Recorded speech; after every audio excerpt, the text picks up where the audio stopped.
Hello and welcome back to Unleashing the Baseball Mindset. This is podcast number 7, I think. So we're almost at 2 months. That's very exciting. So I am Dr. Stull. We got Coach Dylan Gautreaux, Coach Chris Pike, and today we're going to do a little recap of our past two podcasts. So 2 weeks ago we had Chad Durbin on, which was excellent. Last week we had Chad Kaye on, which was also great. And we covered a lot of information, and I think what would be helpful for everybody, and including us, is to sort of go back through some of that and figure out some practical applications, some practical steps to kind of tie these pieces together. Because I think for our listeners, which are up to 20 subscribers now, that's just growing like a wildfire. But I think that's the part that we miss is, we can kind of see what's going on. We can conceptualize it. Most people are relatively intelligent, I think, whenever they try to be. But then the practical steps. Well, how do we get back to some of this stuff where we're trying to coach and teach and really do all of those things? So that's going to be the next hour here. Does that sound all right? Yep. Excellent. And we've got a little outline we're working off of. So just to start off with this, rethinking how we teach and engage. And I think to me, this kind of ties in a lot of the stuff we talk about with biomechanics and really coaching. Because if we're doing stuff and we're using tech, which is something we'll talk about here in a moment too, but if we're honing in on something like biomechanics, well, a lot of times we can't really teach that to kids because they don't understand. They don't understand some of that language or verbal instruction. So kind of throwing that out there, what are some ideas y'all have on this teaching and engaging, helping kids to learn to understand what we're trying to communicate and to see the results we want. I think the number one thing with us is the visualization, or not the visualization, but showing them visually instead of talking so much. That's something that we started this season a lot more of me. I stopped talking so much and then showing them over and over what I wanted them to do. Like when we do our drills hitting, I go through the drills and I show them what to do versus tell them what to do.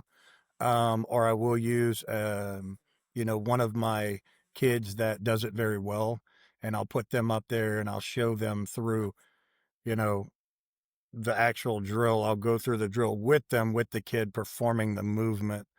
I've tried my best to get away from biomechanics as hard as it is, especially when you're watching kids and coming from the background that, me and you, Kyle, come from. It's really hard to watch kids go through movement and not cringe and try to correct all their biomechanics and start working on, writing down notes on what they need to work on at home with mobility and strengthening and all that kind of stuff. So I have got away from that more.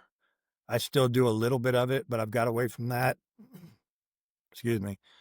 And got into more of just visually showing them what to do. Yeah, I agree with that, Dylan. I think something else. I think part of your question. I'll back up a little bit, Kyle.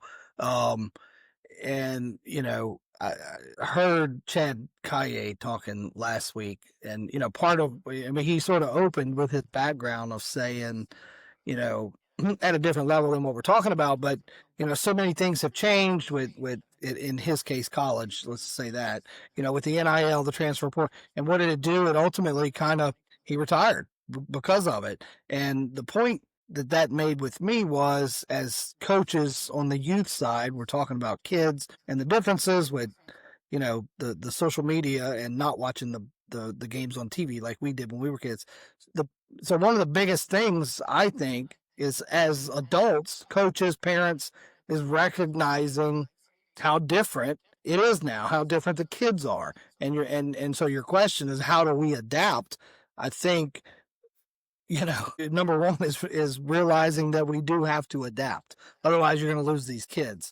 One of the things that we started doing, Chad Durbin and I, with our team, after a few years of, thinking these kids were the same kids that we grew up being, and then finally realizing, well, you know what, they're not. So how do we get through to them?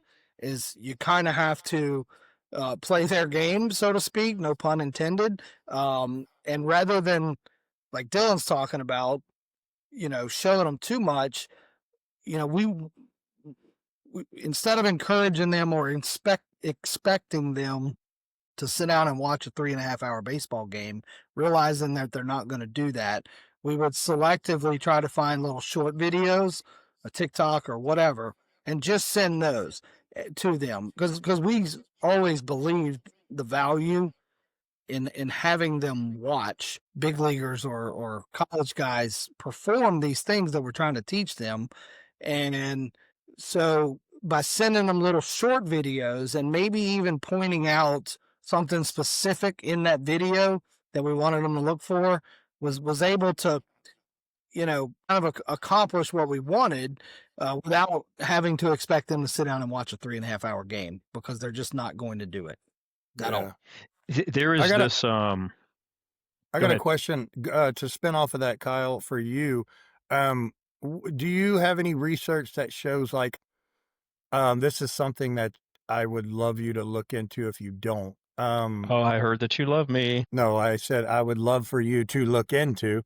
So, you have these 11 and 12-year-olds playing these Roblox games, which I've recently learned kind of how it works, but I'm still totally confused about it. But anyway, these Roblox games and these other games that they're playing together, and it's with their baseball friends, which one side, it's good that they're building some camaraderie, right?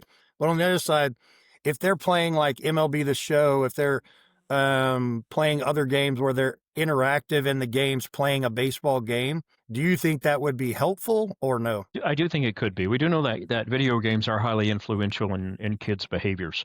And a lot of times, too, it's not like if we think of there being more violence in a video game, there are some kids that tend to respond with more violence, but a lot of times that has more to do with their background. So it's not like, a kid's going to automatically respond this way no matter what. Like, it has a lot to do with a lot of things. But I think where that could help, like, yes, I do think it helps, especially if there's things of, like if the rules are the same. So if you're playing this game on a video game and it at least has the same rules as a live game, something like that I think could be helpful. If they're playing on the same team, that could be a demonstration of teamwork for sure. So I think it can be, and kind of to y'all's point too, we're probably not going to be able to get them to stop doing that. So why not go ahead and use it? And I don't know, I don't know how this stuff works either, but maybe there's a way it can be where they're playing each other, or they're doing this throughout the week, and then maybe when they come to practice, they tell you about it, or it's some way that they're paying attention, they're reporting something back to you, so it's not just going through the motions and being mindless, if that makes sense. So I think Chris, do you, other than the MLB The Show, I know they played that one, is there another game that they can play that maybe has like situational type stuff where they can be interactive? Yeah, there is. I can't sit here and name them. I will date myself. I mean, my son, changes. Yeah, I don't know if he's doing Roblox anymore. Then there was, I can't even remember the names of the games now. But I know, I agree with what Kyle just said. I do think there can be value in these games. My son does play MLB The Show, but he also plays the war games and golly, I just can't even think of the names right now. But with our baseball team, we did, after a few years again of trying to thinking we were going to mold them into the way we did it, and coming to that realization, we tried to do what Kyle's talking about, use these things that they are doing to, our benefit, their benefit. I hear my son at night, I constantly have to get on to him. He's the headphones on, and he's playing live. He's talking to his buddies. He's got his phone beside it, and he's texting people on the. I mean, it's so whatever he's playing, so passionate about it. Sometimes I think they're about to, sort of get in a fight, or they're arguing, because Oh they're yeah. playing. And he's like, Dad, we're fine. It's just how we're playing. Nobody's mad at each other. And so that's great. Bring that to the baseball field. And we started doing that at practice. We would give a lesson on baseball and we really figure out I don't think the perfect formula for this, but try to relate it back to the video games that they're playing, Yeah. in the field, and in a way that makes sense for the kids so that they can draw the parallel and take some of that same spirit that they sit there and play these games with and apply that, to an at bat or something like that. Yeah, for sure.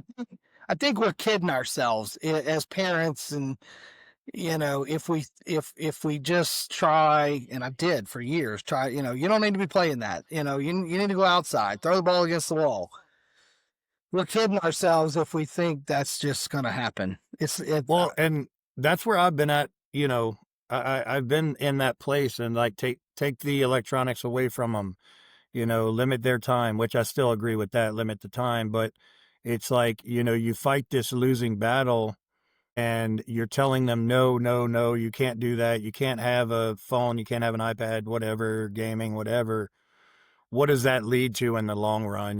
Does that lead to them not wanting to play baseball anymore? Because it's like, my parents keep telling me I can't do this, so I'm not going to play baseball anymore, that kind of thing. So I just wonder if we're just fighting a losing battle if we keep telling him, no, you can't play those games, I think we are. I do. And I don't even think it's on the competition side. It's on the entire, developing their personality side of, I think, where, I mean, I hate to say it, it's this game of texting, this life we have now of texting and playing video games. These kids, it's not that I love that at all. Yeah. It's the reality. And so, I think about, if I told my kids, you can't play video games, you can't have a phone, you can't do any of these things that the rest of the world is doing, I don't want to go too far with this, but it's like, I feel like I'm creating sort of an outcast of my kid. And I don't want to do that. It's, cause you're right. You just said it, Dylan. I mean, they are playing games live. They're talking to each other. They're developing friendships. They're developing teamwork through the course of these games.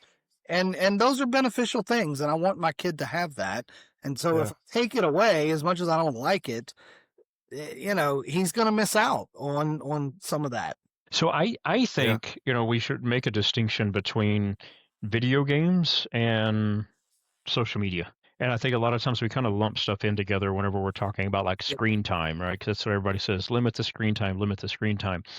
But a video game is highly immersive, and most of the time they're very focused. And that's beneficial. That's kind of whenever we go back to like watching a full game and some of this stuff, the point, what we're trying to teach there is, there's a lot you can learn by watching a full game. You learn the context, the rules, you learn behaviors, you learn this type of stuff. However, another big part of that, though, is just focusing on something. And in a video game, they do tend to focus entirely on that game. Like y'all can probably, I see it in my 6-year-old son, and he's still just playing Mario Kart. But I can talk to him, and he doesn't even realize I'm in the room because he's so focused on his game. Now, and I don't think that's a bad thing. Now, if we look at something like social media is totally different because it's context switching. It is the inability to focus for any more than about 3 seconds before they have to swipe to a new video. That is the problem. And there's numerous books. Like there's a book, I've heard a lot about it, but I haven't read it, but it's called The Anxiety Generation.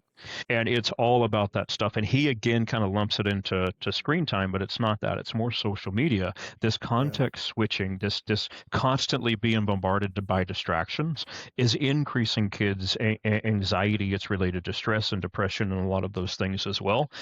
So that's where I think we should diverge and say, like, I think there's a lot of benefits to video games just for the things we're talking about, the teamwork, the focus, the strategy, those types of things. Social media, I don't think there's any benefit. I don't think I get the points about, kids are going to watch the Instagram videos no matter what. I mean, I say that. Sure, parents could do a better job of regulating that. But just scrolling through highlights doesn't teach them the game of baseball. However, if you point something out, like, hey, look at the way this guy's swinging or whatever, that could be beneficial. But I think that's kind of a separation we should have there. Yeah. And I I think agree. one more thing I wanted to say here in this section and kind of tying it back to what Dylan started off with. There's this book, I think it was published in the 1970s, but it's called The Inner Game of Tennis. And great book. And this guy, he talks a lot about the mental side of stuff. But a big thing he did as a tennis coach is and these were adults. He just stopped talking to them about technique. He would demonstrate the drill. He would have them do it, and it was just this back and forth of demonstration, practice, demonstration, practice. Um, Back in his day, they didn't have a lot of the, taking videos and giving that type of feedback. So he would set them up in front of a piece of glass where they could see their reflection, and they would work on their tennis swing while watching their reflection. And I think there's a lot to that we're missing out on. Um, Demonstration with very little verbal cueing, having them practice. They kind of work through that stuff in their self by the feel. They start to learn the feel of what they're trying to do rather than overthinking it. But then we have to find a way to get them that feedback very, The very visual, quickly. the Yeah. visual. Yeah, So, yeah. some of the things I do with the rodeo athletes is I have them do it in front of a mirror because they get immediate feedback. And it's not even having to take the time to walk over to look at the video, it's immediate. And, there's like an amount of time. If you can reduce the amount of time between error, feedback, and correction, you can enhance the learning process. Now, I don't know, it's hard. It's easy for me to talk about a mirror because I'm always someplace where there's a barn or there's this or there's that where I can, have something up there. It's different at a baseball field, but trying to find a way through that, that feedback to where they're not even, the words sometimes clutters their feel in the brain. So it's just watching, doing, watching, doing, watching, doing over time. And that's really how we can help to refine some of those movement patterns. Let me ask this, and I don't want this. If this is getting off topic, then we can pivot off of it. We don't have to answer this question. But as you're talking, I'm thinking, I'm wondering if are we, to be general first, are we teaching things too early, okay, in their age? And what I mean by that is, I'm going to say I didn't really learn the game of baseball until high school. That's the first time I had a coach that really knew the game of baseball and could teach me that inner part of the game of baseball that we know. I learned growing up with all the things we've ever talked about, how to compete, how to win, how to lose, how to do all these things. But I didn't actually learn the mental side of the game of baseball and all the intricacies until I got to high school. I wonder if part of the underlying problem with all of the, all the things we talk about with youth sports is that those things that I learned in high school, are we trying to teach them 7-year-olds? And that's why we're having trouble with it, because they're too young. Maybe they don't need to learn all of that right now. And to parallel it to the video game example, I feel like if I went home today and I had, I was excited and I told my son about some crazy new move or whatever you call it in these games, whatever game he's playing, and I had discovered some really cool tactic, and I wanted to show it to him, I think he would be fully immersed in whatever I was telling him. Like, are you kidding? And so why is that? It's because he loves that game that he's playing. I mean, every fiber of him loves that game. Maybe he loves that game more than baseball. I don't know. And bigger picture to that comment is, I think, on the youth side of coaching, are we trying to coach too much into these kids? Okay. I've always said, you take Chad Durbin and every other big leaguer that I know and that you guys know, and I think there's a common factor is that on a large level, they did a lot of that on their own. They had talent, Yeah. yes. They had good coaching, yes. But there's there's an extra effort side to what those guys did that maybe I didn't do. They worked harder because they loved it that much. And I don't know. I wonder if maybe coaches and parents on the youth side switched our focus off of teaching these kids too much of the inner game of baseball and just focus more on making them fall in love with it, learn how to compete and all those things, and not so much worry about all these little details in the game of baseball. Do they really need to know that right now? I don't think they do, the more I think about it. So one thing I think for sure, and I don't really know everything that's taught in baseball, but our primary mode of communication is verbal. So we tend to, regardless of somebody's age, we want to try to talk them through it, and that's not how we learn. If you go back to the very beginning, looking at kids starting to learn to walk, they don't have the ability to learn it verbally, and most of us grow up to be expert walkers. And so I think that's a big problem is at the younger ages, and I think y'all probably alluded to this a lot as well. But at the younger ages, yeah, we're like we need to change how we coach in that it's less verbal instruction. Let them do it. To your point too about there is absolutely a time, and I think we've mentioned this, or at least Dylan and I maybe did on our first one or two, but there is absolutely a time when the athlete has to want it more than his parent or coach or her parent and coach. And I think you're dead on about that. The ones that tend to excel or tend to stand out or whatever, however we want to phrase that, they do. They've made that decision and they're very, very committed to that decision of starting to want to learn those things. We've mentioned this too. It tends to happen right around puberty, 12, 13, 14, 15, whenever there's a lot of changes happening anyway. But yeah, that is a big piece of it too. To like you're saying, parents, coaches, stop forcing it on them, right? Like who cares? Let them play, let them have fun, let them love the game. And then at some point, they'll make the decision if they want to go forward or not. That's exactly right. That's the whole point of what I'm getting at and I think, again, it's not a blanket statement, but by and large, on the youth side, we're teaching, trying to force feed these kids information before what you just said, before the age of puberty, right? And I think if we just back off a little bit and wait until they make that decision that, okay, this is a game I would like to do better in, then you can force feed, then you can, force it a little, not force it, but, open the fire hose a little bit Yeah. at that point, and Yeah. they'll receive it better. One other thing I was thinking about, Kyle, before I forget, as you were talking is, and this was an approach that Chad had with our kids for a long time, which I thought was great, was, not necessarily just showing them every way to do everything and practicing it until they just would do it, do it well. He was a lot more what you said. Just let him go do it and let him fail. It's okay, because he focused a lot with the kids on understanding the why, and it's easier to understand the why behind some of this if you go out and do it, you do it wrong, you fail, you whatever, they're gonna learn better by that moment actually happening. Dylan, you and I can stand, behind in front of second base with the team gathered around and talk for 8 hours about different situations that are going to happen. Well, and if you do this, this is going to happen. You need to do it this way. It's not relatable, I don't think, to these younger kids until it happens to them in a game. And then, and if that's your coaching moment right there when it happens.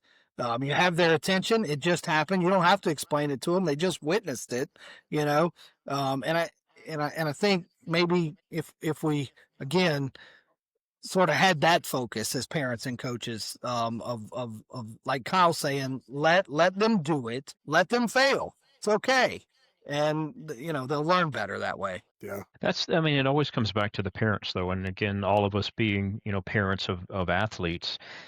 Is it all makes sense, but nobody will do it.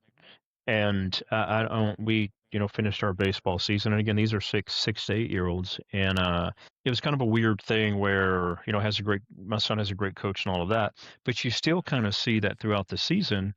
The coach just played the better kids at their stronger positions, and it's like, well, that's not. That's not what we want. We're not out here really trying to win. Right. We don't. That's not it. And my again, my 6-year-old, there were times whenever he would be scared.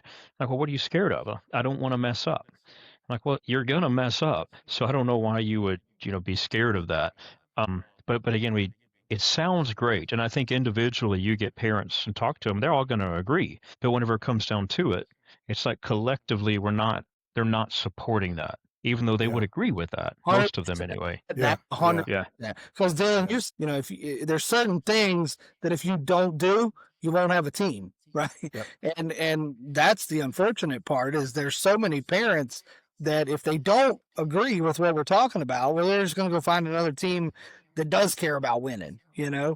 and I don't, it's not a good solution.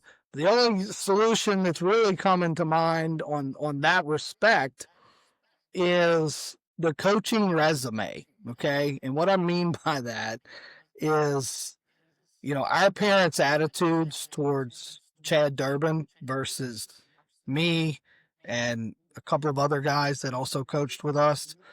It was very distinctly different between how they didn't question Chad at all. Even if they didn't agree, they knew they couldn't question him because he played in the big leagues. He knows what he's doing. I can't question him. And so, I think qualified coaches, you don't have to be a big leaguer, but qualified coaches hope maybe mitigates a little bit of the parents questioning you, because you do know what you're talking about. I don't know if that helps at all. I don't know of another solution to get parents to buy into it. I mean, I think Chad's, personality has a lot to do with it because I know that there's, overly qualified youth coaches that the parents are still going to question them, and they're still going to think that they know what's right and what's wrong. To me, I think the most important part of that is to somehow build the parents' trust, right? And I think that's through the kids. Something that I've noticed in the last 2 seasons is that there are parents that they trust me more now because of what their kids are telling them. And it's interesting because I was like you, Chris, how you used to be, right? Where I wanted to be overly communicative, overly communicative. Talky. Is that right? Talky. Over talky with parents and try to build their trust through that, right? And what I noticed as I started to back off a little bit from talking to the parents after games all the time, like now I will finish a game and I'll go home. I don't stay and talk to parents. I do talk to some parents on the phone when they have questions and, concerns, or if I have a question or a concern that I want to talk to them about. But I will say that I've learned that the way that I am coaching these kids, which to me and for me is the right way, I have learned that these parents are starting to trust me more now because of what their kids are saying at home. And I think that's really maybe the only way to gain the trust of the parents. And, we're not even a 500 team right now, which is what our goals were, but we've improved exponentially in going up to majors play. We've improved. The kids have gotten better and they're talking to their parents about that now. And they, when let's say their parents ask if they want to stay on the team and the kids are like, I'm not going anywhere. I love this team. I love my coaches, whatever. And I think that there's finally been a shift, at least for us, in that these parents are trusting what I'm doing because they're starting to understand through their kids. Look, Dylan, I couldn't agree more with that. Okay. But 2 points to it. And I 100% agree that because we had that exact same environment. You and I have talked privately about it.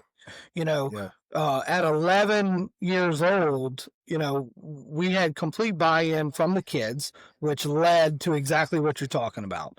Our team environment was so good that, to say it was a family was really a bit of an understatement. No kid or family would even consider leaving this team, win, lose, or draw, because it was just so wonderful of an experience. But 2 points, what you're saying with the kids, what are they telling their parents? And I But unfortunately, it also goes both ways. The parents are influencing that kid by what they're saying at home. And, in some cases, let's just say it's not a positive message from the parents. I've had buy in from the kid and Yeah. everything's wonderful, but the parents telling them something else at home. And it makes my job a whole lot more difficult when I Yeah. don't have that support at home. And then the other second point, as much as I agree with you, is we have to realize how fragile that whole scenario is. I don't want to say too much or get too personal here, but one person can ruin the entire thing. And there's a word for it. I won't say it, but you can take exactly what you're talking about, and the kids love it. They trust you. They've told their parents the same. The parents are now trusting you. Trust me. You get one bad apple that thinks something different, and it messes up the entire thing. Yeah, we've had it happen. Absolutely. I agree 100%. It's crazy how fragile it is. I mean, we used to think with our group that, we're unbreakable. One person's not going to come in here and disrupt all the wonderfulness that we are until it happened. Yeah, until it does. Yeah. Yeah. I kind of want to take that and I want to transition into talking about building that competition, building the competitive edge. Something we've mentioned on the past couple of podcasts as well. And what I wonder here, team building type of stuff, and give back my personal experience. When I first met Dylan, he was my fitness manager at 24 Hour Fitness, and to me, I was about to give up on this being a career choice, but then Dylan came in and he completely changed it. He completely changed the entire dynamic. We all became great friends. We all it was crazy. Like we've talked about this before. It was a team that I've never felt like before, and of course, we were all adults. Didn't always act like it, but on paper, we were adults. And I just remember the stuff that we did, like the paintball that we would go do, and you would make us do these dumb meetings that we hated, but it was always it was team building. And I wonder, like for you guys, and maybe it's different whenever they're already playing a sport where there's winners and losers and there's competition, but is there any outside team building things you could do to where it makes everybody feel more like a family, just like you did for us, Dylan, and it's still working on that competition. It's teaching that competitive edge. It's teaching teamwork. It's teaching strategy. Do y'all ever do anything like that, or is that an option? Yeah, let me talk on that first, just because what's funny, Chris, is that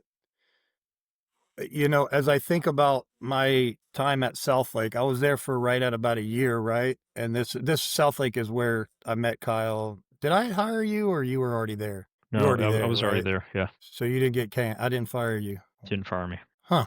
Interesting. So you should have.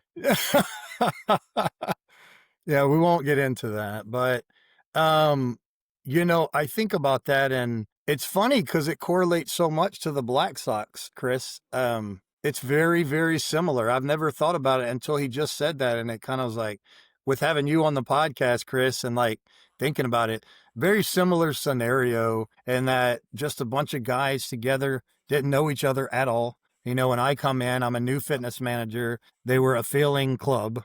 And it was one of those deals where like I had to make changes quick. And after I left my previous position, that's what they kind of turned me as, was like the Mr. Fix-It guy. I'm going to bring in this fitness manager. He's going to put in a lot of work, and he's going to bring a culture to a facility and create, a bunch of leaders in one place. And it's interesting because, for me, all it was building relationships quickly and then trying to finagle a way to build those relationships into a powerhouse of trainers that can produce. I mean, let's be honest, the goal there was to produce net profit, and a lot of it, because Southlake is a big deal.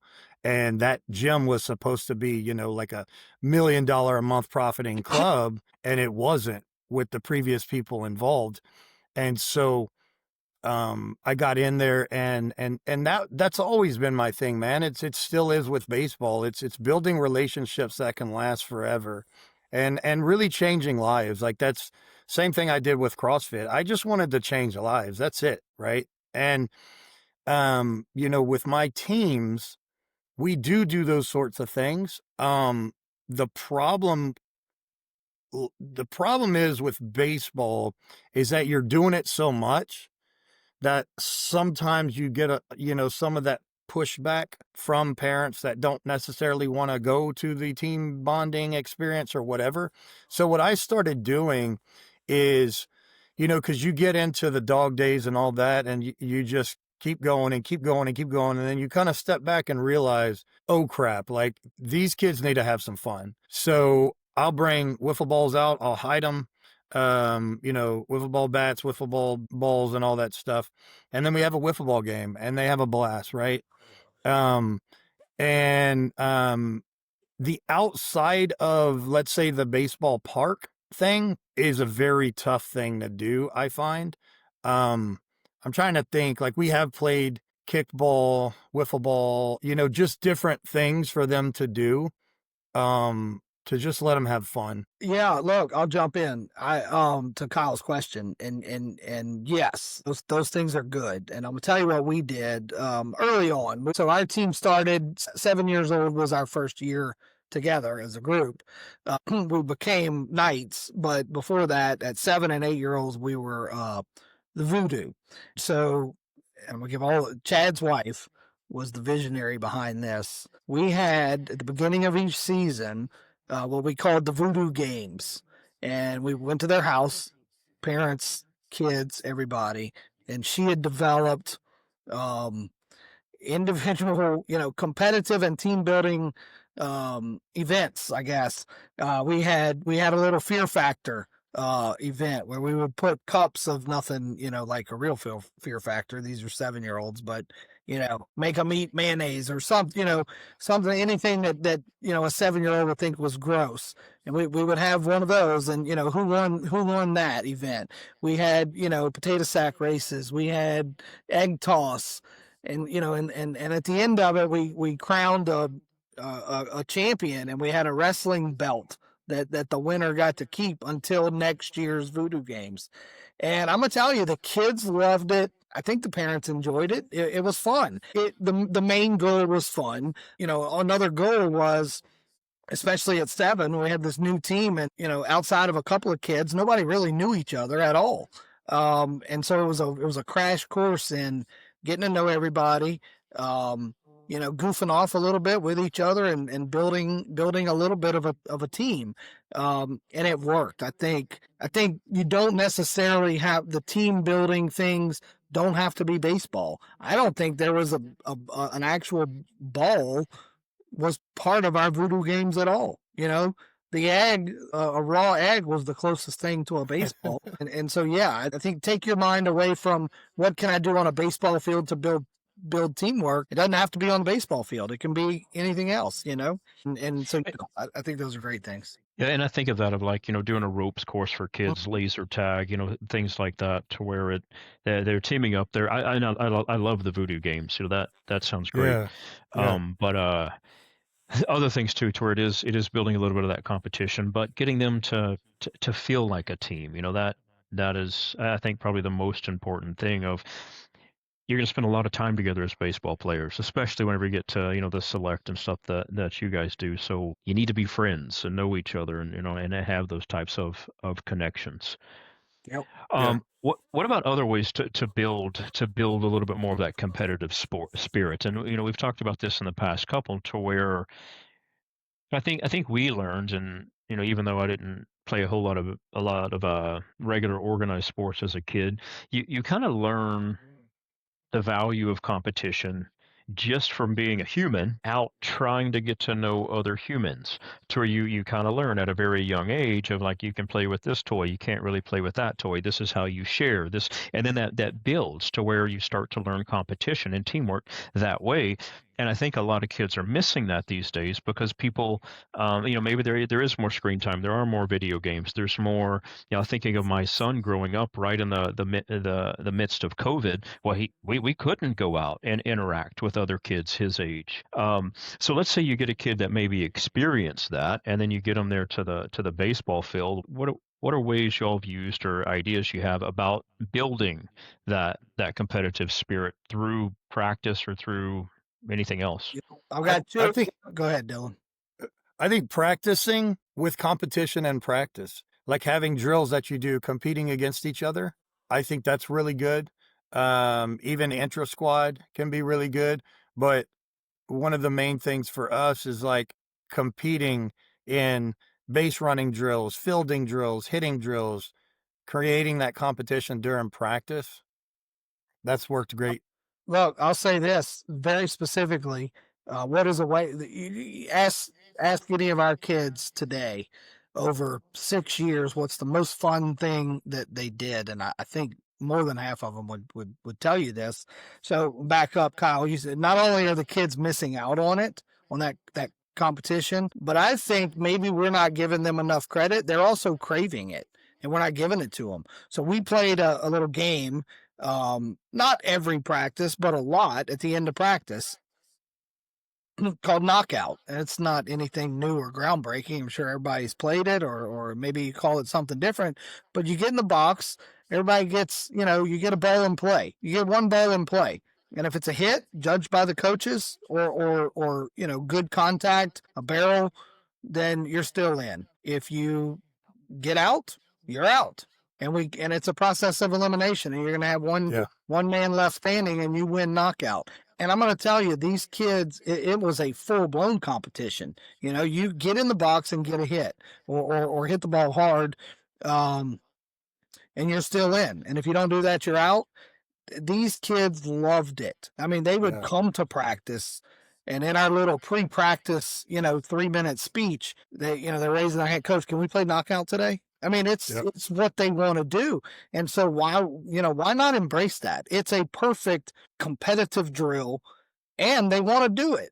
So you're accomplishing so much through one simple little drill. We also had a relay race drill where you put half the team at home plate, half the team at second base, and you've got all 4 bases. That's one team, and whoever finishes first wins. They love that too. Yeah, we do that all the time, and it's so simple. It's so simple, and they love it. Do you notice it?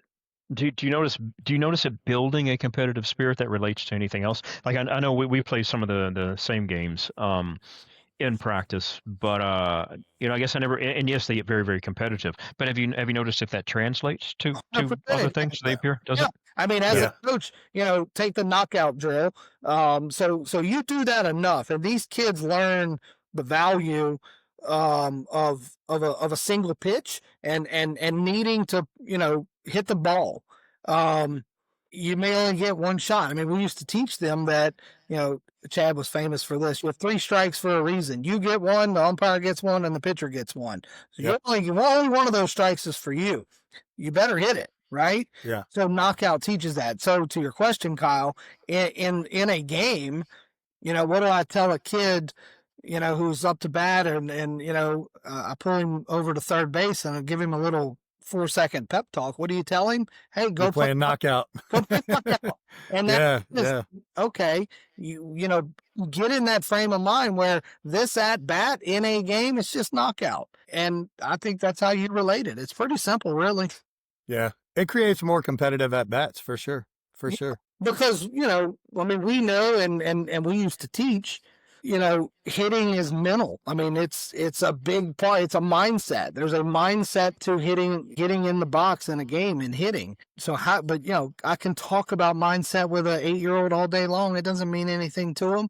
But if I say go play knockout, I know what you mean. Yeah, I think a lot of times we get stuck in the mode of what we have to work on for this tournament or what we have to work on from the last tournament. And like I've had times where kids will say stuff exactly like you were talking about, Chris. Is like, hey, can we play this today? Okay, can we do this today? No, we got too much to work on. We got to work on this, and this.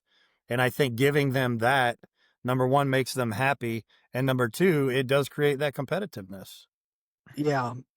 One of the Go ahead. we started playing that this season, and I don't want to blame my son's hitting on this, but it really seemed like our practices went from less of practicing hitting, more of playing the knockout game, but we played it with a wiffle ball, and my son's at bats in the game tanked.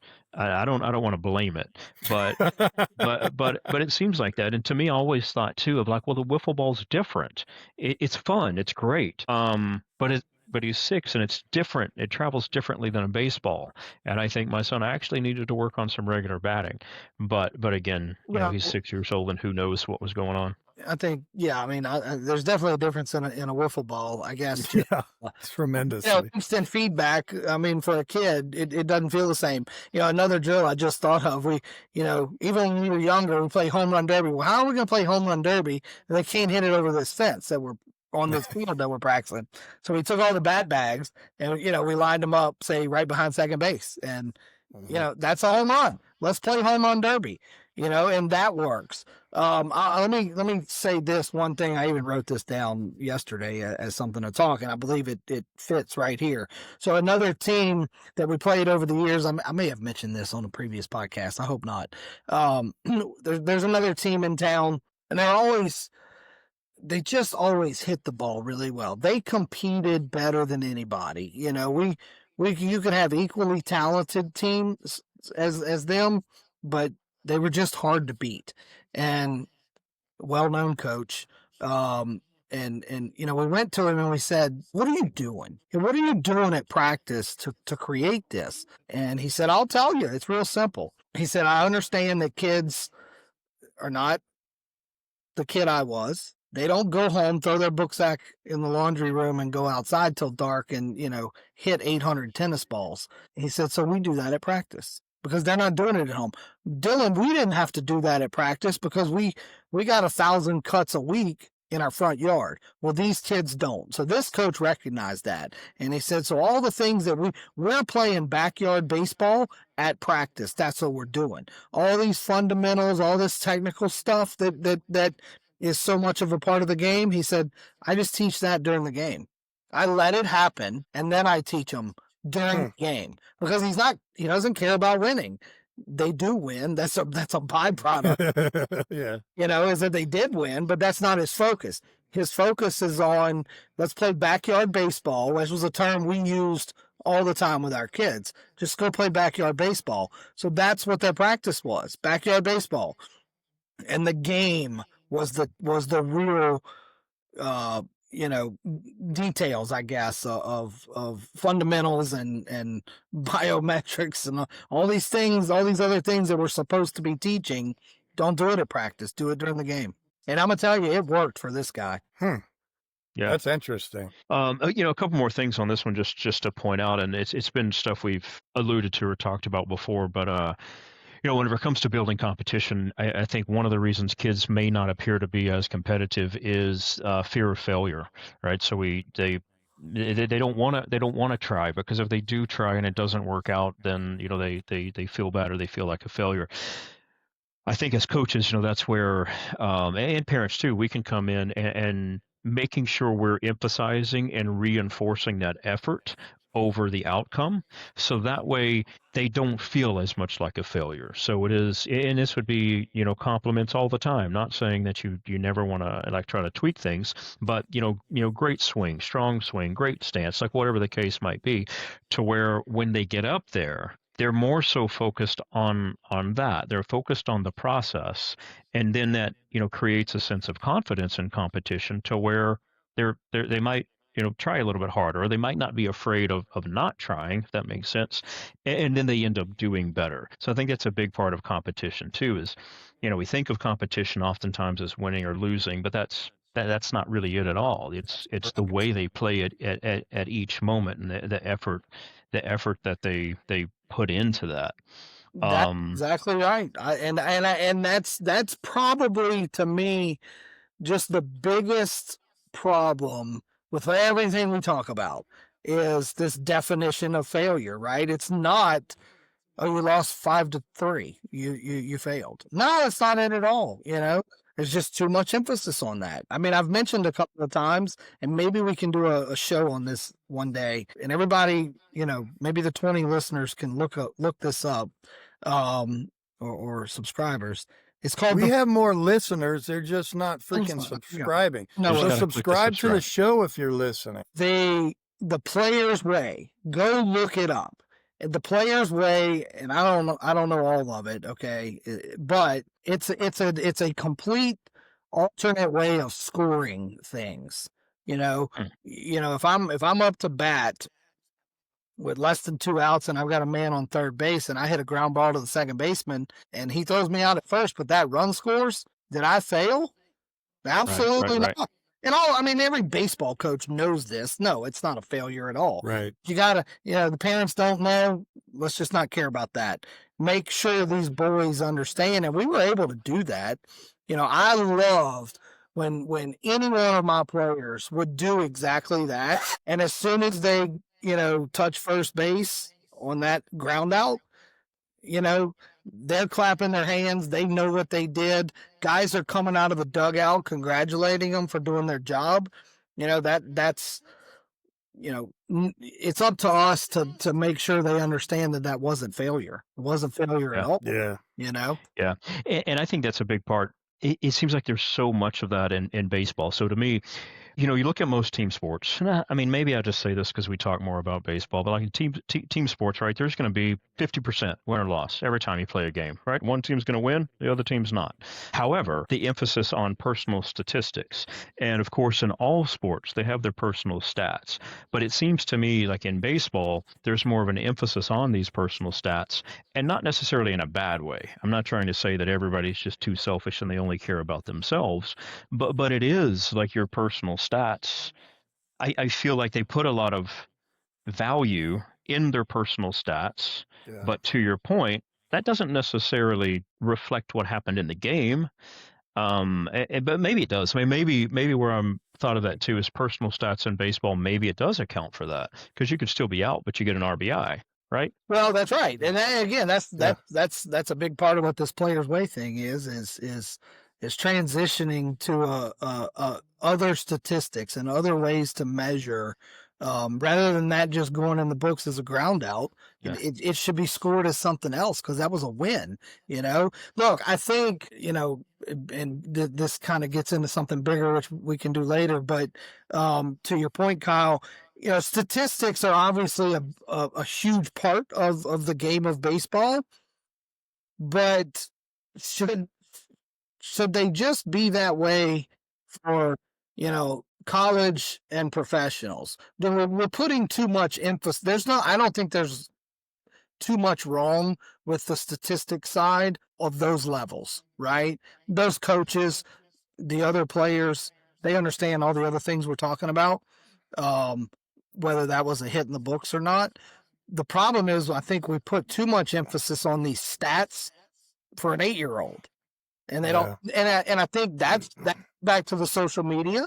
Everybody wants to, put a picture on Instagram or Facebook or whatever with their kid holding the ring. And so that drives the statistical mindset, I think, on the youth level. Reality is those stats don't matter. Golly, I think Game Changer, we use it a lot, but it was almost laughable, the difference in perception on that single app with the coaches versus the parents. I don't know what we told them, but I don't know what they thought we used Game Changer for 2 reasons only, mainly pitch count. It's the only reason we used it was to keep track of the pitch count. And the second reason, we thought it was nice if grandparents or parents that weren't at the game could somewhat watch the game, could pay attention. Other than that, we don't look at those stats. I don't know any many coaches. We're not looking at those stats. They don't matter. They matter to the parents. But so I don't know that statistics by themselves are not necessarily the problem. They're a problem on the youth side, but I do think they're a big part of the game as you progress. Yeah, I mean, you have kids now that are going home looking at their batting average, right? And that's really what matters to most of these kids. And they could have had 2 RBIs, but if their batting average went down, they get upset. Yeah. Look, there's a setting on a filter on Game Changer. You can do the advanced stats, or just say on the hitting side. And there's a if I ever did look at it, one that means way more to me than batting average is quality at bats. And Game Changer does keep track somewhat of quality at bats. Poll the parents what the definition of a quality at bat is. I'm not talking about baseball parents. I'm just talking about parents that, play baseball.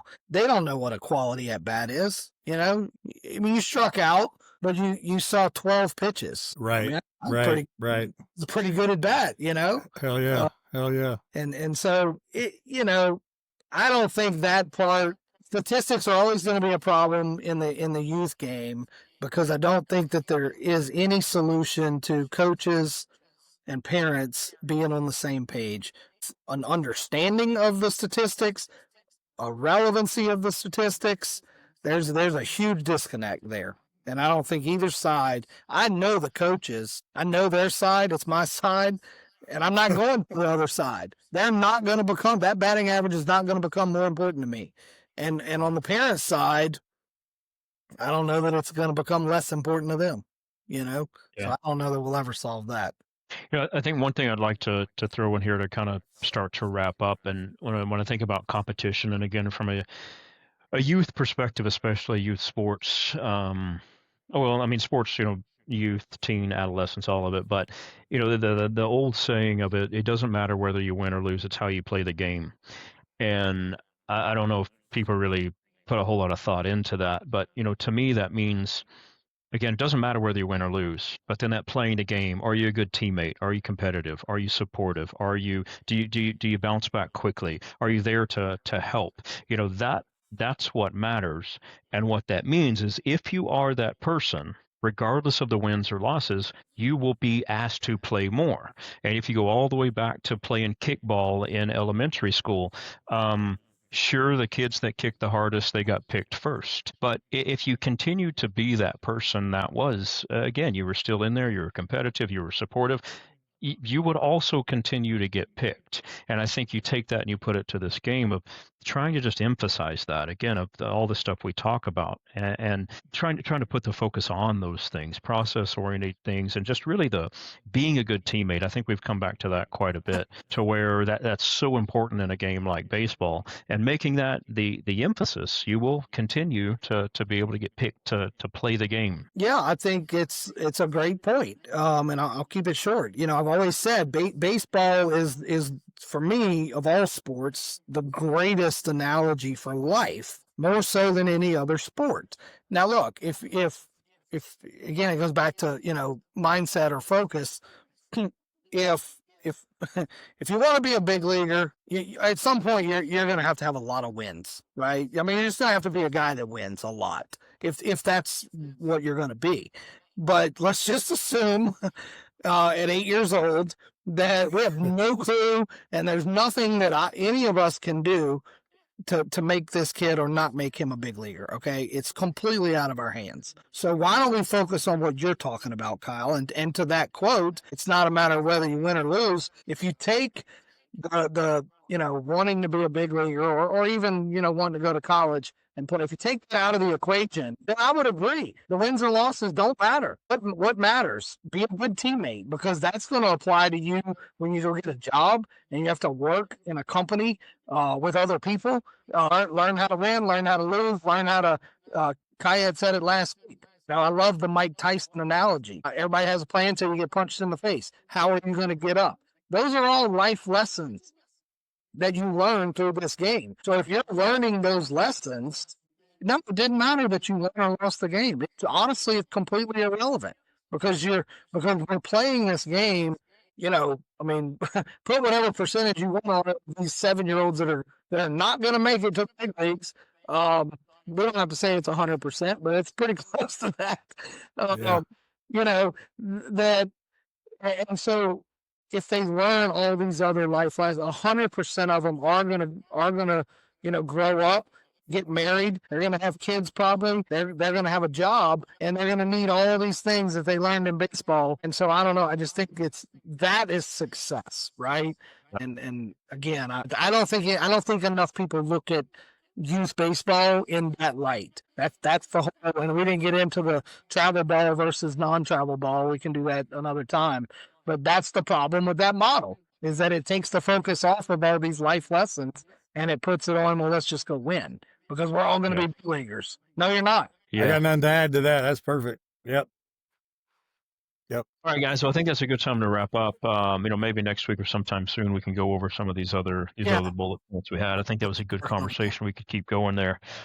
Yeah. Anything else to add before we wrap up? No? No, sir. Thank you. Excellent. All right, guys. Y'all have a great week, and we'll talk with you soon. Good deal. All right. Later. Later.